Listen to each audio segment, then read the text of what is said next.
Hi, it's Carl Allen and welcome to Dealmaker Empire module number 2. Now this module covers deal strategy and deal specification. And at the end of this module, you will know exactly what type of business you want to acquire and why. And this will set you up perfectly for the deal origination training coming up in module number 3. So before we dive into the training, I just want to check in with you on module number 1 and your implementation work. It is critical at the end of each module that you take action and you get the work done. So if you haven't completed the module number 1 assignments, do them before starting this module so that you're on track with the training and ready for the mentoring call this week. Now you should have completed your Wheel of Life and your time audit, including the focus tool that I shared with you. And now you know where you can find time to implement this system and do deals to build your empire. You should have also created your killer morning routine that will set you up for taking massive daily action and completed your RPM mission statement. That's your what and your why for doing deals and building an empire. There's also the work on your personal cookie jar to destroy any limiting beliefs that you may have by replacing them with empowering truths. And finally, the business audit work to prepare you for this module, including your SWOT analysis. And once all this work is done, you are ready for deal strategy and specification. So here's what to expect from module number 2.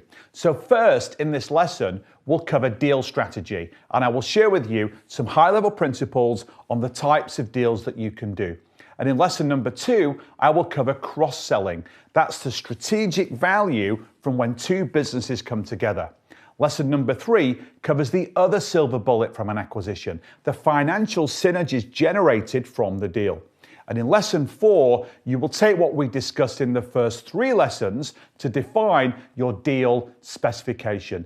This is really important as it will act for a filter and a benchmark for every single deal opportunity that you find. We'll discuss that in module number 3. And finally, we'll wrap up as usual with the implementation lesson. Today, I'm going to explain the mechanism that we use to do deals, the leveraged buyout or the LBO. I will also cover the 3 secrets to a successful deal.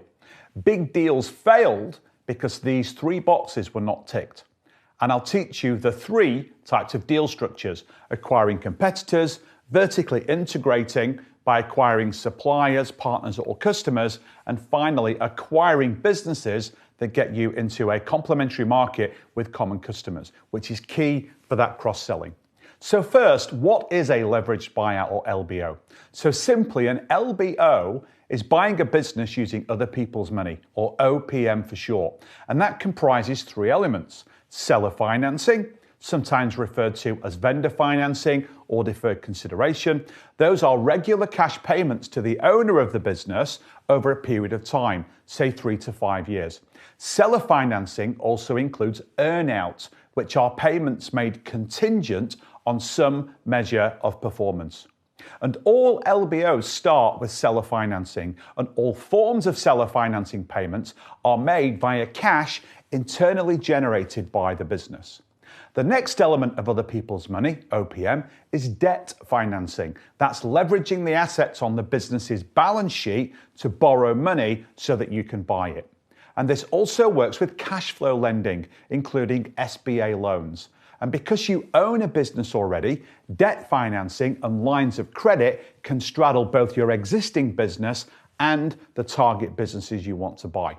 Now, the third element is equity. That's cash from investors, including angel investors, crowdfunding, and even venture capital funds for larger deals. Equity also includes cash reserves that you might have from your existing business. And we get into all the financing methods in a few weeks.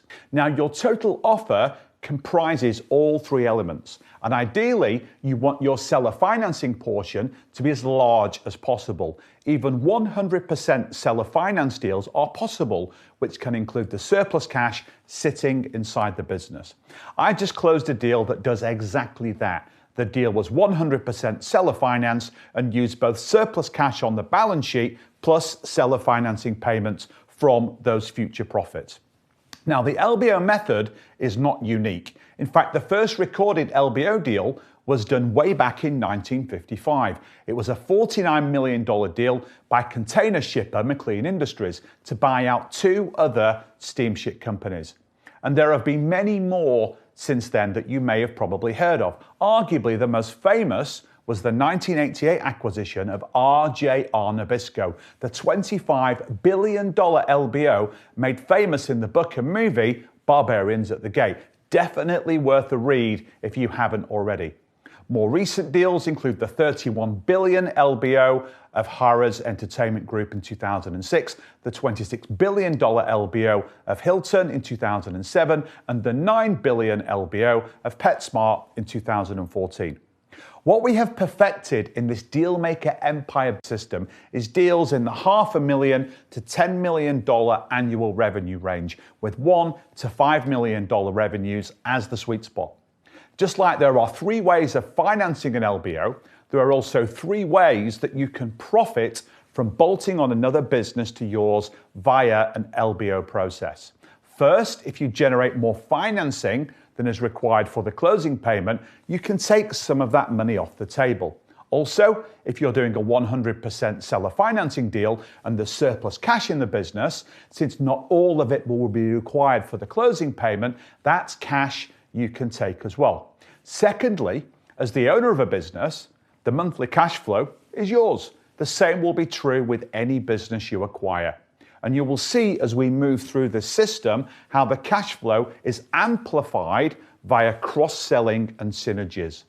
And finally, if you buy another business and then grow and then sell the combined entity, that's the biggest payday of them all. You may build, then sell your empire, or even just a piece of it to generate some liquidity. It's completely up to you. Now let's talk about the three things that you need to look for when doing LBO deals. I call it the triad of the perfect LBO deal. First, the deal has to fit your deal specification requirements, which we'll get to in more detail in a future lesson.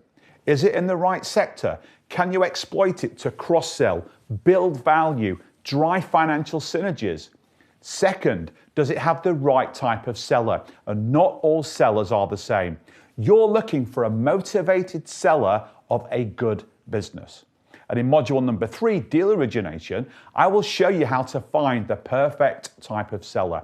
And you can also acquire distressed businesses for just $1, which we'll also cover in one of the bonus modules. And finally, the third leg of the triad are the numbers. Does the deal have the assets and the cash flows to support an LBO? This will make more sense at the end of module 2 and as we move through the other lessons. Okay, so we've covered what an LBO is, how to profit from one, and how to identify the perfect deal. Next, I want to share with you the 4 common types of deal structures. The first is a straight acquisition. You're acquiring 100% of the target business and combining it with your existing business. This is both the most common type of deal and the most beneficial, since you will own 100% of the combined entity unless you're partnering with an equity investor for a closing payment, and that will dilute your equity and your ownership. A straight 100% acquisition gives you all the benefits that you want: new products, new services, new customers, new employees, and potentially new management, even a new location.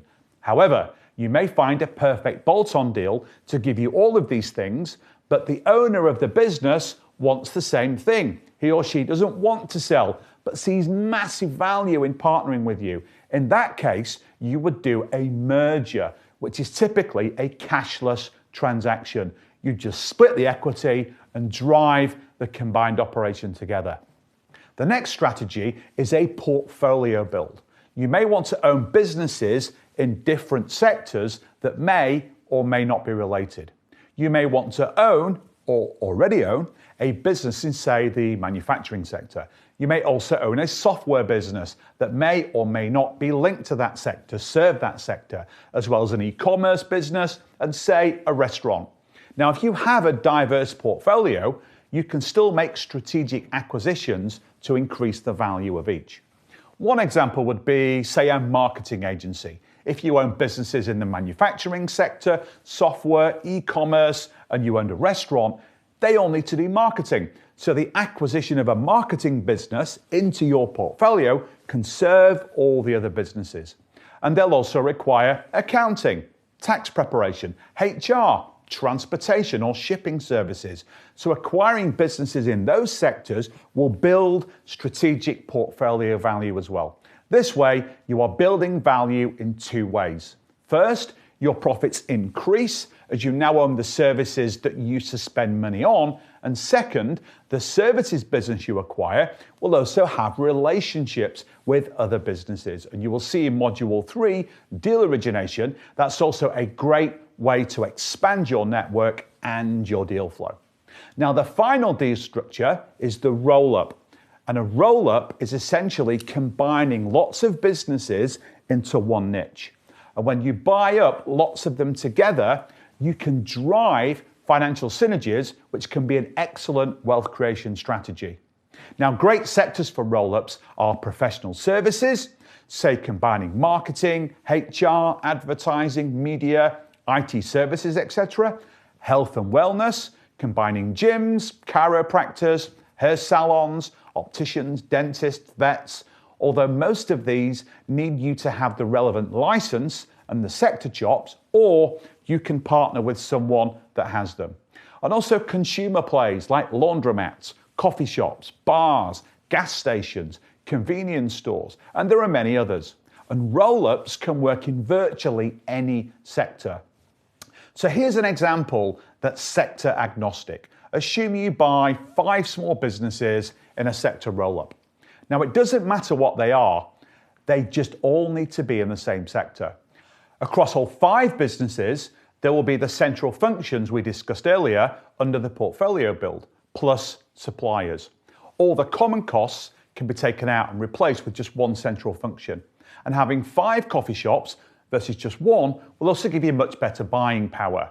Example, if you were paying $1 a litre for milk as a one location business, then you'll be paying, say, 80 cents a litre buying for 5. That extra 20-cent saving, or 20%, drops straight to the bottom line and it's all extra profit. And running a 5 location group is much more efficient than one location. You can move employees around to cover. A manager can handle more than one location. You can drive best practices or efficiencies from your best store across the entire group. The point of a roll-up is to drive much higher margins and cash flows from a group versus the individual businesses. And synergies are only the start. You can also play the EBITDA or profit arbitrage. The higher the profit, the higher the multiple. The value compounds. Now let's look at how the numbers work. This is very, very cool. Assume you have one business today generating, say, $1 million in revenues, $850,000 in costs, so $150,000 or 15% in profit. And you acquire 4 more that are exactly the same. Same $1 million in revenues, same $150,000 in profit. Now, by adding them all together, before you do anything to drive synergies, you now have a group with $5 million in revenues and $4.25 million in cost. Your margins are still 15%, so your combined profits are $750,000, which is $150,000 times 5. Simple, right? Now look at synergies. Assume you can only drive 20% of the cost out of this entire group, and that's really conservative. It will be much higher in reality. If these were coffee shops, just the buying power on your raw ingredients will save you more than 20%, not including all the common admin, marketing, insurance, HR, CPA fees, etc., costs that you can easily take out. But let's stick with just 20%. That 20% reduces your overheads or costs by $850,000. So as a combined group, your total costs are now only $3.4 million. And your total profit or cash flow is now $1.6 million. That increases your margin to 32%. So it's more than doubled from the original 15%. That's 2.1 times the group's profit before synergies and a massive 10.7x the profits or cash flow on just one location. Now, That we've covered the different strategies for doing deals, I want to share with you the 3 common elements for success beyond the deal triad.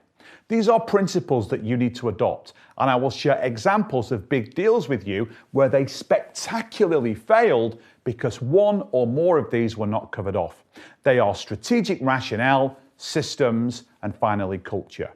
So strategy, we have essentially covered. It's making sure that the business you buy is complementary with what you already have. And once you've determined the right strategic fit, then you look at the systems. It's not as important as strategy, but still needs careful consideration. And if you run a marketing business and you operate on, say, Infusionsoft, and your target business runs on an old, antiquated, custom-made setup, you're going to have to integrate everything. Same with the IT infrastructure. If your business is on the cloud and your acquisition runs on, say, a mainframe, it's a big piece of work to get everything talking together. Same with your accounting system. And here's an example of a big deal that spectacularly failed due to poor systems integration. So in the UK, Lloyds Bank acquired the TSB Bank in 1995, and the systems were both custom-made and completely antiquated. Their IT departments and an army of expensive consultants, they couldn't combine them, so the banks had to trade as 2 completely separate businesses, thus not allowing the synergies and the efficiencies to be driven through the financials to grow profits and grow cash flow. And even though the deal made perfect sense strategically, the systems mismatch meant the deal didn't produce the results that shareholders were promised. The final key to success, and in my opinion, the most important, is cultural fit. Now, businesses of all sizes are operated by people. And if the cultures don't align or can't be aligned, then you're going to have difficulties. The biggest example of a cultural failure on a deal is the 2002 acquisition of Compaq by Hewlett-Packard. And again, strategically perfect. HP and Compaq were competitors, but Compaq was much stronger in, say, the PC space, HP in the printer space, and both served different parts of the corporate space. Systems perfectly aligned, no issues there. What caused massive problems, and still does almost 20 years later, is the cultural mismatch. The board and employees of HP were primarily Californian Democrats, very liberal. The board and employees of Compaq were Texas Republicans, very conservative. The 2 tribes were never going to gel, and management from both sides did little to solve the issue.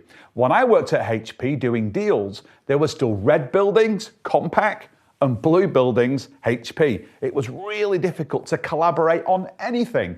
The 2 businesses even continued to compete in the marketplace. Compaq would discount its PCs to undercut HP and vice versa. Even though the 2 businesses came together, no synergies were generated because the 2 businesses really didn't like each other. Crazy, but it happened. Now let's look at the 3 types of acquisition targets.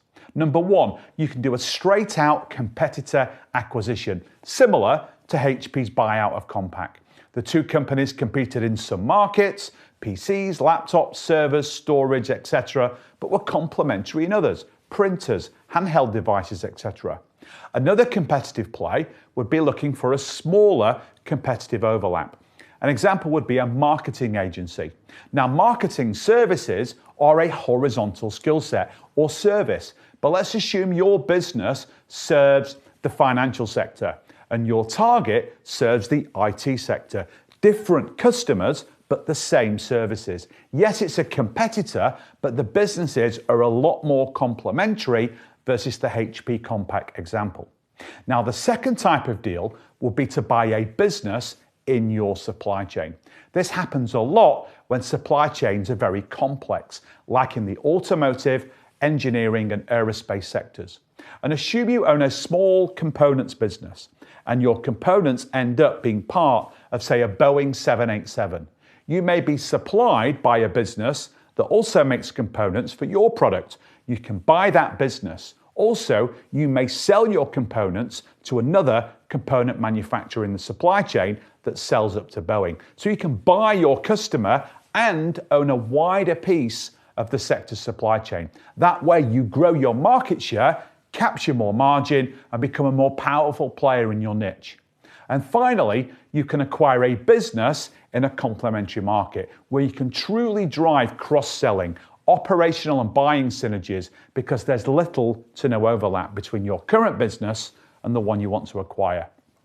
Here's a great case study on this from one of our students, Peter from Canada. Here's me and my co-founder, Adam Markley, presenting him with a deal award called a Tombstone at one of our meetups. Peter is in the supplements business. He owns a Canadian-based supplements business serving middle-aged men like myself. The majority of his existing customers are in Canada. The business he acquired is in Arizona. It's a different range of supplements, so it's very complementary. Different customers, the same customer avatar or target, middle-aged men, but this time US-based versus Canadian. And finally, a different channel to market.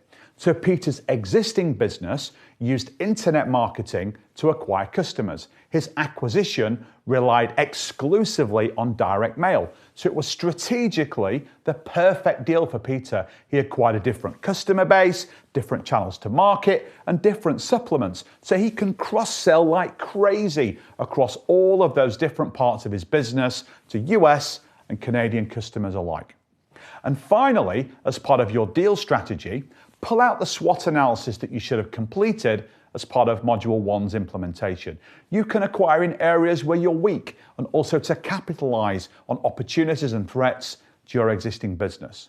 For example, let's say you own a software business. Your largest competitor has started to offer other services. To counter that threat, you would acquire an IT services business to maintain competitive in the market. Another example would be if you owned a car repair shop and all your customers wanted their cars valeted or detailed when they are being serviced. Rather than start that on your own, you could acquire a valeting or detailing business to seize that opportunity within your own business. So that's the end of Module 2, Lesson 1. I will see you on the next lesson where I'll dive deeper into cross-selling and how to map it with your potential acquisition targets. I will see you there, and until then, bye for now.